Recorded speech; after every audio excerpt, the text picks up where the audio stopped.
Hello class, good morning. So in the last lecture, that is lecture 1 of diagrammatic presentation of data, in that we study about that how you have to draw simple bar diagram and multiple bar diagram. These are the types of bar diagram: simple bar diagram, multiple bar diagram. Okay. Now next topic is sum divided bar diagram. If you have to draw subdivided bar diagram or different bar diagrams, you can say that how can you draw it. These are those diagrams which simultaneously present total values as well as part values of a set of data. जो total value भी show करता है और part value भी show करता है, ठीक है ना. Different parts of bars are shaded with colors. अलग अलग parts को हम अलग अलग color से shade करते हैं ताकि हमें ये पता लग जाए कि कौन सी value कौन से part की है. Okay. However, different parts of a bar must be shown in the same order of all bars of the diagram. जैसे for example, if you have to draw a subdivided bar diagram, so how will you make it?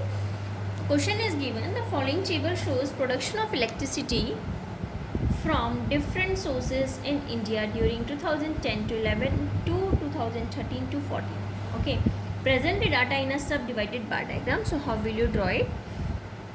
Year is given, hydroelectricity, thermal electricity and total production. Okay, so here are two parts, that is total production को they have distributed in two parts, that is hydroelectricity and thermal electricity. This is also very easy. First you have to draw a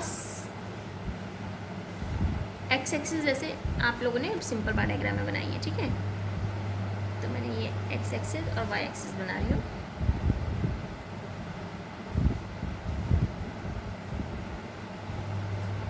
This is x and this is y. Okay. Years are given, that is 2010 से 11 तक. तो ये इसमें 0 कितने years होंगे? 1 2 3 4. So 1 2 3 4. When you are putting this marks na, so you have to put scale and then you put marks at the equal distance. Okay. So here this is 2010 to 11, 2011 to 12, 2012 to 13 and last one is 2013 to 14. Okay, numbers are 46, 49, 48, 51, 64, 72, 82, 89. So देखो ज़्यादा तो हमारे 2020 में आ रहा है तो हम 10 के गैप में ले सकते हैं या फिर हम उसके गैप में ले लेंगे. तो हम क्या कर लेते हैं 10 के गैप में ले लेते हैं क्योंकि हमारा लास्ट नंबर इसमें 140 भी है, ठीक है ना. तो हम 20 के गैप में लेके चलते हैं. 20 40 60 80 100 120 140 लास्ट है तो you can make it at 60. Okay, ये आपको ईयर्स गिवन है, so you have to write here years and here this is your total production, so you have to write here production. Okay, अब ये देखिए कि 2010 से 11 तक अगर मैं देखती हूँ हाइड्रोइलेक्ट्रिसिटी इतनी है 46, तो आपने क्या करना है सीधे हम इसमें टोटल लेके चलते हैं कि 2010 से 11 तक 1110 है. सो 1110 आपका 100 यहाँ है तो ये कितना आएगा, यहाँ तक आएगा, ठीक है ना. सो आपका ऐसा बनेगा ये 110 तक.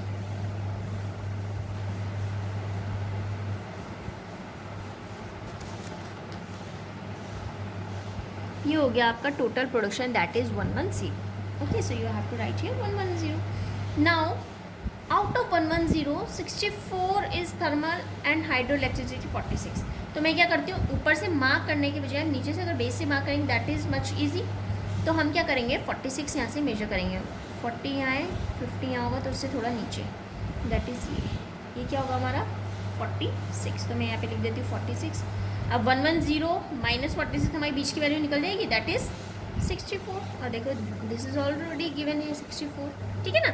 तो आपको मार्क करने की जरूरत ही नहीं पड़ी. और इसको हम ऐसे कर सकते हैं जैसे 2011 से 12 तक अगर आप टोटल नहीं ले रहे हो, मैं हाइड्रोइलेक्ट्रिसिटी ले रही हूँ 49, तो 49 हो गया. 49 भी आपका यहीं कुछ आएगा ऐसे करके, ये हो गया मेरा 49. और 49 में आगे और कितना पढ़ना है 72. तो यहाँ से हम 72 कैसे काउंट करेंगे, तो ये चीज़ हमारे लिए इसलिए हार्ड हो जाती है, इसलिए हम क्या करते हैं टोटल को लेते हैं और टोटल के बाद हम लोग ऐसे करते हैं. तो इसमें अब देखो मैंने 49 करा, डजंट मैटर. टोटल कितना जा रहा है 121. बीच वाले को छोड़ दो, बीच वाला अपने आप जो बीच का बचेगा वो अपने आप बीच वाली वैल्यू आ जाएगी, मिड वाली, है ना. तो मैं क्या करूँगी, जो 121 गिवन है वैल्यू तो उसको पुट कर दूँगी। 121 आपका 120 यहाँ है तो 121 यहाँ तक होगा।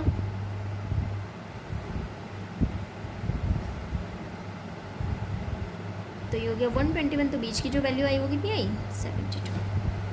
ठीक है, तो ये अलग अलग पार्ट आ रहे हैं, इसलिए मैं इसको अलग अलग शो करने के लिए क्या कर देती हूँ, इसको पेंसिल से शेड कर देती हूँ, यानी कि थर्मल वाला मेरा पेंसिल से हो रहा है शेड। ठीक है ना। नाउ नेक्स्ट है हमारा 130, तो 130 तक जाओ, 120 और इसके बीच में आएगा।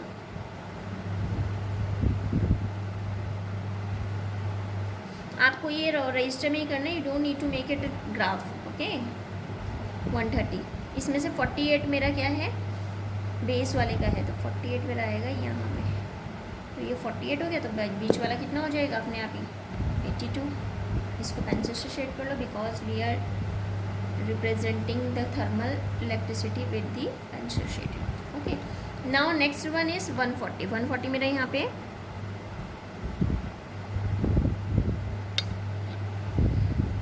and please remember that these bars should be of equal length and breadth, वो equal breadth, not length but breadth। 51, so 60 is here, 51 is here, तो ये 51 हो गया, बाकी की ये जो बचा वो 89 हो गया, क्योंकि 51 + 89 is 140। ओके, बहुत ईजी होता है ये भी, तो बस आपको ये ध्यान रखना है कि पहले आपने टोटल दिखा दो, या अगर आपने पहले ये दिखाना ये दिखा दो और ये वाला दिखा दो, बीच का रहना, तो बीच का अपने आप में वैल्यू आ जाएगी। ठीक है ना। ये 2 पार्ट्स में 3 वाले भी आएंगे, तो 3 वाले भी आपने ऐसे ही करने हैं। ओके ना। तो आपने यहाँ पे बॉक्स बनाना है, बॉक्स में दिखाना है कि जो मैंने पेंसिल से शेड किया है that is my thermal production. तो ये हो गया मेरा थर्मल इलेक्ट्रिसिटी।